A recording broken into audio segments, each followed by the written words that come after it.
여러분 안녕하십니까? 광주 MBC 뉴스데스크입니다. 광주에서 코로나19 재확산이 시작된 지 오늘로 꼭 한 달입니다. 여전히 산발적으로 확진자가 나오고는 있지만 요 며칠은 증가세가 한풀 꺾인 모습입니다. 광주시가 연장한 사회적 거리두기 2단계는 모레까지인데요. 방역 단계가 완화될 수 있을지 앞으로 이틀에 달려 있습니다. 보도에 송정근 기자입니다. 코로나19가 2차 대유행을 시작한 지 한 달 만에 확산세에서 안정세로 돌아섰습니다. 대유행 기간 동안 하루에만 최대 22명까지 확진자가 나오기도 했지만 지난 주말 단 한 명의 확진자만 발생했습니다. 주말을 포함해 최근 나흘 동안 신규 확진자는 23일엔 2명, 24일에는 0명 등 확진자 발생 추이가 안정된 모습을 보이고 있습니다.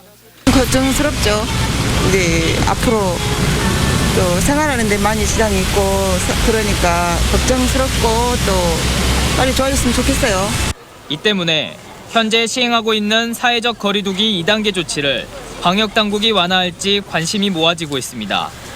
광주시와 함께 거리두기 2단계를 시행하고 있던 전라남도는 어제부로 사회적 거리두기를 1단계로 완화했습니다.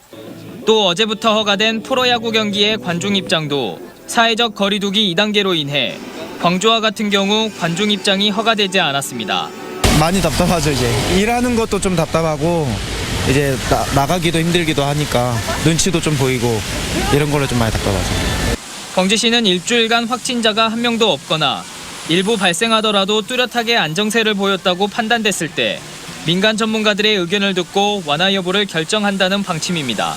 이제까지 환자의 추이, 그다음에 그 확진자들이 그 병상에서 지금 관리되고 있는 수준, 그다음에 추후 예상되는 방향 이런 것들을 감안해서 광주시는 또 코로나19가 완벽하게 분석되지 않은 만큼 코로나와 함께하는 위드 코로나 시대를 단계별로 준비하겠다고 말했습니다.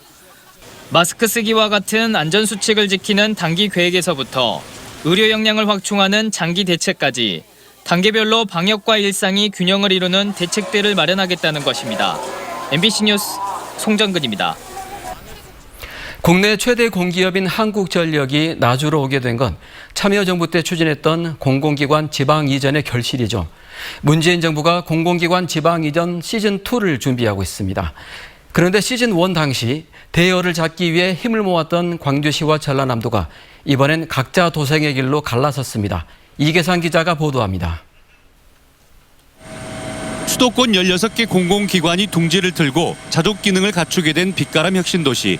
한국전력 등 에너지 공기업을 중심으로 에너지밸리가 추진되면서 혁신도시 가운데 성공 모델로 평가받고 있습니다. 참여정부 시절에 유치 경쟁이 치열했던 한국전력을 나주시가 차지한 것은 광주와 전남이 힘을 모아서 공동 유치전을 펼쳤기 때문입니다. 혁신도시가 따로 가지 않고 같이 이렇게 하게 된 것도 굉장히 큰 의미가 있다고 생각합니다. 문재인 정부가 출범한 이후 공공기관 추가 이전 방안이 다시 논의되고 최근 들어 급물살을 타고 있지만 광주시와 전라남도의 공동 보조와 대응은 기대하기 힘든 상황입니다. 혁신도시 발전 기금 문제 등으로 시도 간 엇박자가 계속되면서 이용섭 광주시장도 추가 이전 대상 공공기관을 우선 광주로 유치하겠다고 밝혔습니다.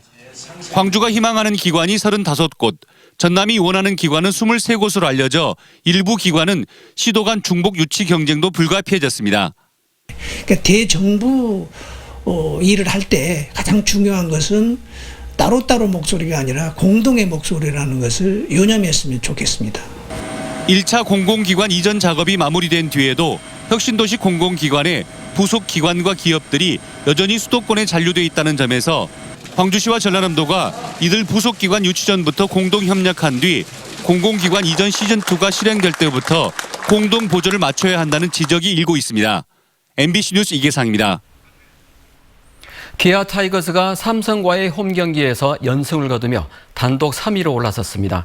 두 경기 모두 검빨 유니폼을 입고서 승리를 거뒀는데요. 왕조 시절의 해결사 본능이 되살아났고 마운드는 더 탄탄해졌습니다. 이재원 기자가 보도합니다. 검빨 유니폼의 마법이 통했습니다. 왕조 시절의 유니폼으로 무장한 기아는 88 고속도로 시리즈에서 삼성을 제물삼아 단독 3위로 올라섰습니다. 2018년 4월 이후 830여일 만에 단독 3위. 지긋지긋한 올 시즌 일요일 9연패에서도 탈출하면서 이제 2위 자리까지 정저준하게 됐습니다. 일요 타이거즈, 이제 이 단어는 잊어도 되겠습니다. 일요일에 9연패를 끊어내면서 고속도로 시리즈 2전승을 가져가는 기아 타이거즈입니다. 올 시즌 기아 약진의 비결은 꾸준한 상승세를 타고 있는 마운드에 있습니다. 중위권을 맴돌고 있는 방망이에 비해 투수진은 선발과 불펜이 조화를 이루면서 팀 평균 자책점은 4.24로 리그 1위를 달리고 있습니다. 문경찬을 대신해 전상현이 뒷문을 단단히 책임지고 있고 박준표와 고영창이 안정감 있게 지키고 있는 마운드에 신의 정혜영까지 가세했습니다. 마운드에서 항상 자신 있고 열심히 던지는 선수로 기억되고 싶습니다. 많이 응원해 주세요. 마운드가 안정되면서 타선의 집중력도 좋아져 뒤집는 경기도 많아졌습니다. 기아는 올 시즌 선제 실점한 32경기에서 무려 5할의 승률을 기록하고 있고 리그에서 역전승이 가장 많은 팀이기도 합니다. 이창진과 김규성 등 고비 때마다 해결사가 등장하고 있기 때문입니다. 어떤 후배들이 이렇게 하나씩 나오면서 그 게임을 이렇게 풀어가는 뭔가 이런 한 명씩 나오는 것 같아요. 플레이어 선수가. 그래가지고 거기에 이제 또 베테랑들도 한 번씩 이렇게 해주고 하다 보니까 이제 승리로 이어지는 것 같습니다. 장맛비 속에서도 올 시즌 반환점을 돌고 있는 기아 타이거즈. 이제 무더위를 관통하는 살인적인 스케줄을 이겨낼 수 있는 체력과 부상 관리가 선두권 싸움의 변수가 될 전망입니다. MBC 뉴스 이재원입니다.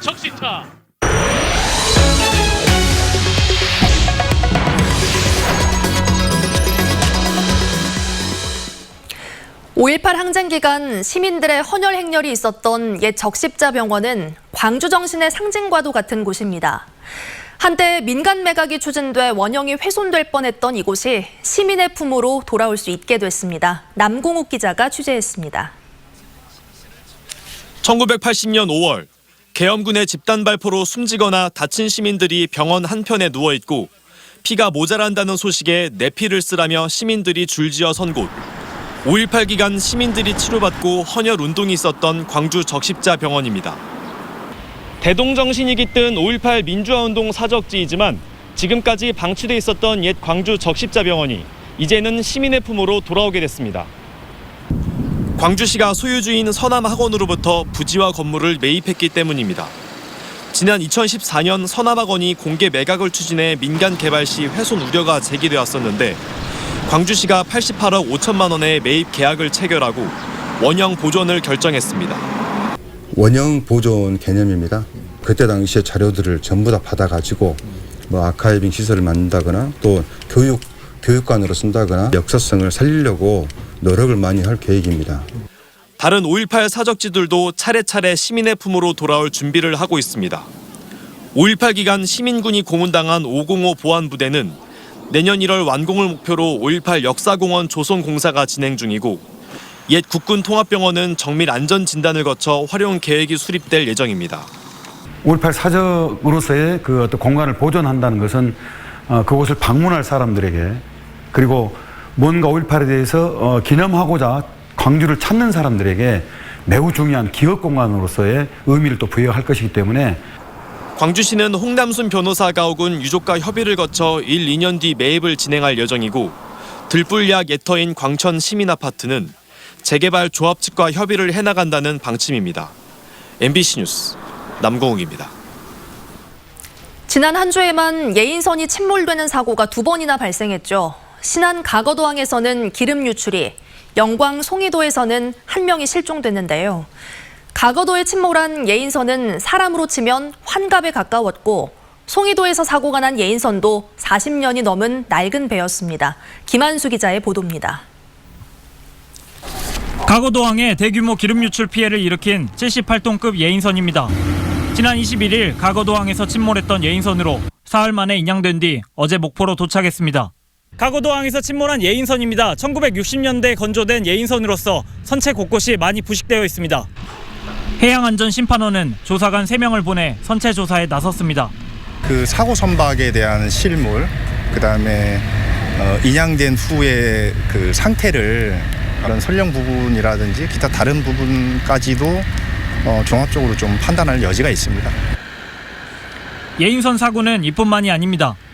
지난 23일 전남 영광군 송이도 해상에서 50톤급 예인선이 침몰해 승선원 3명이 구조되고 1명이 실종됐습니다. 사고 원인 조사를 진행하고 있는 해양경찰과 해양안전심판원은 두 사고 모두 직접적인 원인은 이례적이라면서도 선박 노후화가 사고에 영향을 미친 것은 아닌지 조사하고 있습니다.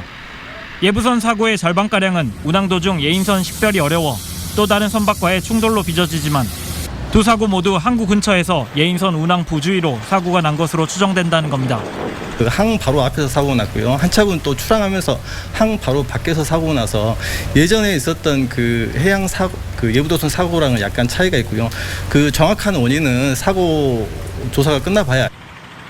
게다가 30년까지만 운항할 수 있는 여객선과 도선과 달리 예부선은 선령 운항 제한은 없는 상황. 가거도항에서 침몰한 예인선은 60년, 영광 송이도 해상에서 침몰한 예인선은 40년 넘게 운항됐습니다. MBC 뉴스 김만수입니다. 직원들에게 갑질을 일삼다 강등된 전 보건소장을 다시 임명하려던 광주 서구가 직원들의 반발에 부딪혀 재임명 방침을 철회했습니다. 광주 서구는 피해 직원들의 의견을 반영해 박모 과장을 승진 예고 명단에서 제외하고 보건소장으로 재임명하지 않기로 했다고 밝혔습니다. 박모 과장은 지난 2018년 서구 보건소장으로 재직하던 당시 갑질 사실이 드러났습니다.